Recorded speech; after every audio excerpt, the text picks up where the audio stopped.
They thought it was funny. The night before my graduation, I was asleep, dreaming of freedom, when I felt the sharp scrape of clippers buzzing against my scalp. My eyes shot open to see my mother grinning, holding the machine like a weapon, stripping away the last strand of dignity I had. When she finished, she laughed, high, shrill, cruel. "Bald like your future," she sneered. My father joined in, holding his phone up, snapping a picture of us side by side, his arm draped around me like some trophy of humiliation. "Best family joke yet," he chuckled. They went to bed, still laughing. I went to the bathroom mirror. A stranger stared back. My reflection wasn't pathetic, it was patient. The joke wasn't theirs, not anymore. It was mine. You need to understand, this wasn't sudden. This wasn't random cruelty born overnight. No, my parents had been sharpening their blades on me for years. When I was younger, I believed in them. I believed when they told me hard work would pay off, when they clapped at my awards, when they bragged to neighbors about me being the smart one. I worked, I obeyed, I excelled. But at home, they chipped away at me in ways no teacher or friend could see. My mother's barbed words hidden under laughter. My father's silent approval of her cruelty.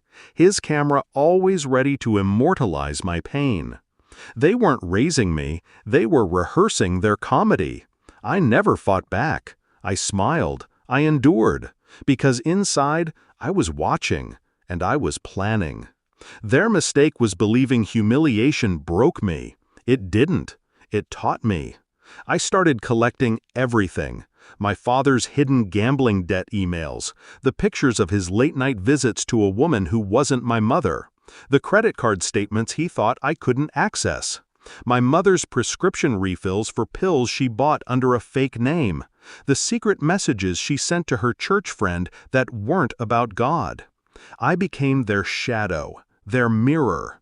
Every secret they carved into the dark, I stole into the light.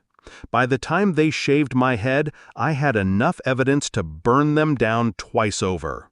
The morning of graduation, they strutted around the kitchen, still amused, sipping coffee like royalty.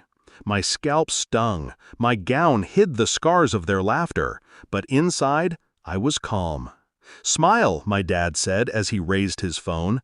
"Your last day as our little failure." I smiled, because he was right.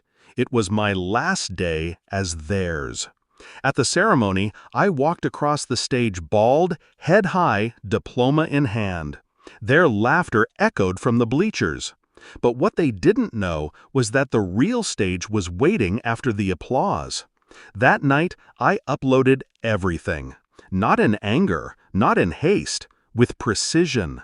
The gambling debts, the affair, the pills, the fake charities they donated to for tax breaks. It all went to their friends, their coworkers, their church, their boss. Every dirty corner of their life, broadcast with timestamps, receipts, undeniable proof. My father lost his job by Monday. My mother lost her seat on the church board by Tuesday. By Wednesday, they weren't laughing anymore. Neighbors stopped waving. Friends stopped calling. Their names turned sour in every conversation. The house, once so loud with their mockery, grew quieter by the hour. The confrontation came on Friday. I was in the living room when they stormed in. My father's eyes were bloodshot, my mother's hands trembling. "What did you do?" my father growled. I looked at them, calm, bald head gleaming under the lamp. I gave the world the truth. "You ruined us!" my mother shrieked. I tilted my head. "No, you ruined yourselves. I just stopped covering it."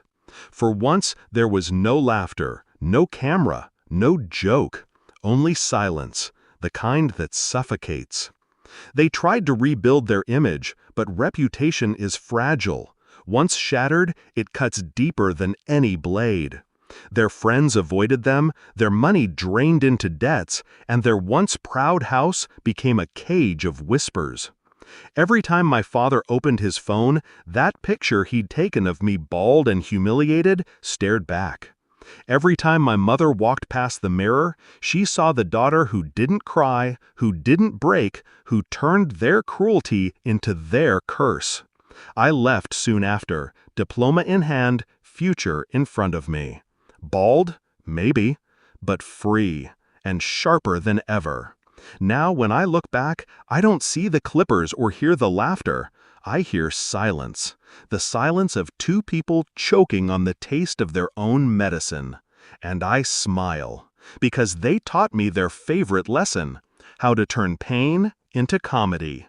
Only this time, the joke was mine.